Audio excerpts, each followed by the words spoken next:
jërë ngeen jëf mbokk internet Taif Mbacke TV ginnaaw nuyoo ak ziar bërëb bii ngeen gis ñu taxaw fi mooy bërëbub Serigne Cheikh Ahmadou Mbacke Gaïndé Fatma Serigne Cheikh Ahmadou Mbacke Gaïndé Fatma tey jii 11 mars 2025 11 mars 2025 bu nu ko waxee xëy li dana dem ci 11 mars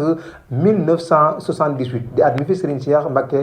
jóge woon bis ni ko tey di tolloog 47 ans maanaam ñeent fukki at ak juróom-ñaar Serigne bi nekkoon ci bërëb bi nga xam ne moom lañ leen di wan di bërëbam ci Taif Mbacke àndoon ko ak mag ñi àndoon ko ak kilifa yi mu mel ne diir bi mu fi nekkee yàgg na yàggul waaye lu mu yàggit kilifa yu bëri fekk nañ ko fi moo xam kilifay diine la moo xam kilifay aada yi ku ci mel ne ci kilifay aada yi Lamine Gueye nekkoon président ensemble ci jamono yooyee 1951 ñu ngi na fii fekk fa Serigne Cheikh waaye tamit gouverneur bu ñu wooyee gouverneur Weltor fekk na ko fi ci at moomee di 1951 jàpp 1952 yu bëri fekk nañ ko fi moo xam kilifay diine ak kilifay aada yi